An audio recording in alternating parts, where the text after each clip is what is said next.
Hey guys, this is Mark, and in this video we're going to look at the prevalence of avoidant personality disorder in people on the autism spectrum.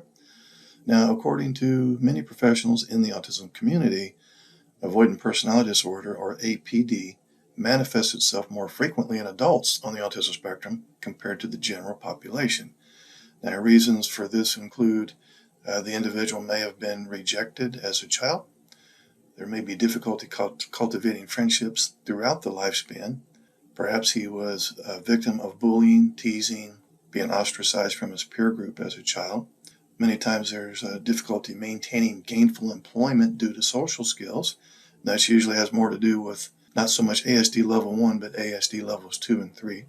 Also, there may have been an over-reliance on parents in adulthood, which sometimes referred to as adult-child syndrome. And then in many cases there's learned helplessness, and that is where the adult believes that he or she is fundamentally flawed in some way. Thus, they simply give up and stop trying to connect with others in a meaningful way. Now, even though people on the autism spectrum may have some APD traits, it doesn't necessarily mean they would qualify for the disorder per se. So, according to the American Psychiatric Association's Diagnostic and Statistics Manual of Mental Disorders, an individual diagnosed with APD needs to have at least 4 of these in place. 1. Avoids occupational activities that involve significant interpersonal contact because of fear of criticism, disapproval, or rejection. Number 2. The individual is inhibited in new interpersonal situations because of feelings of inadequacy. Number 3.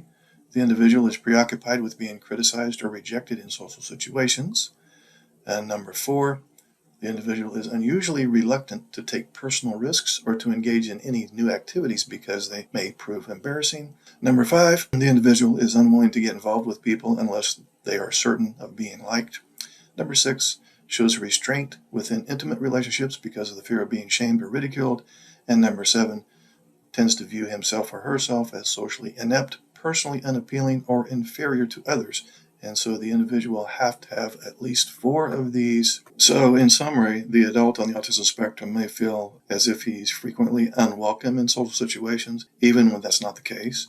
And this is because people with APD have a low threshold for criticism and often imagine themselves to be inferior to others. So when in social situations, an individual with APD may be afraid to speak up for fear of saying the wrong thing, blushing, stammering, or otherwise getting embarrassed.